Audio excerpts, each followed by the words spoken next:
Insane Soul on Twitter, and he asks us, do you think we'll get a Darth Vader standalone film?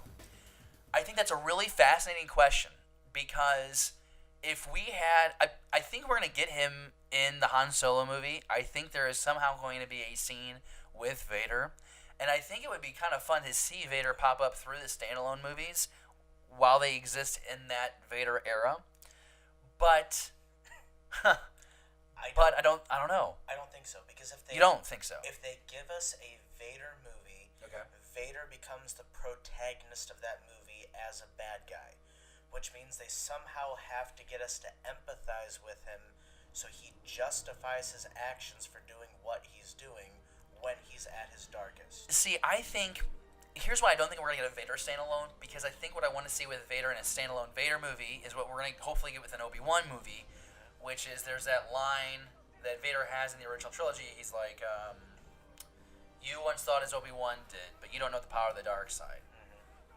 Well, how does that work? What was the run-in where Ben tried to convert Vader back? We never get that. It's not on Mustafar. On Mustafar, he thinks he's leaving Anakin for dead. There's some point in that 21, 22-year gap that he learned, or 19-year gap, whatever it is, that he learns that Vader is Anakin, and he needs to go and try and redeem his friend, and fails. But it can't be recent, because when we finally get to them on the Death Star, he says he feels a presence he hasn't felt for a long time. So when they do have that encounter, it's got to be older. Maybe that's where we get our young Obi-Wan movie. Yeah, and here's what I'm thinking too is if it's close to Revenge of the Sith, and then A New Hope, which I think has to be because I think that's what you're alluding to. Yep. Does it happen where Vader thinks he's leaving Obi-Wan for dead? You know, because like Obi-Wan kind of has a limp in A New Hope. If you watch him walk, he kind of has a limp. Could it be a case where Darth Vader thinks that he has killed his master, leaves him for dead, blows out on a Labata-class shuttle, and then you get to A New Hope where he's like, oh my god, I haven't felt that since I thought I killed that guy. Yeah. He's still around, and he's here. I'd be okay with that. Yeah. If we can get him in the Solo movie where maybe he has a run-in with Lando and scares the shit out of him, and that's why he goes to Cloud City. We get him in the Obi-Wan movie where there's an opportunity for redemption and he leaves him for dead.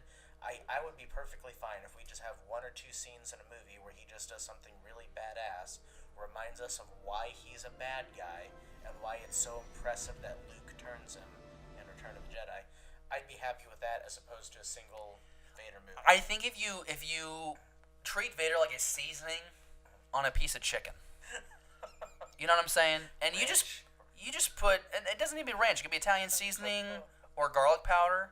I think if you just treat them just a little bit, and you just put them a little bit in all the standalones, I'm okay with I that. think that's going to serve the overall Star Wars story better, because he's not supposed to be this character that, like, not everybody knows about Vader. He's kind of like a myth. He's like, he works in the shadows, but those who have encountered Vader are terrified of him. So like I said, sprinkle him here and there consistently throughout, and I think fans will really rejoice.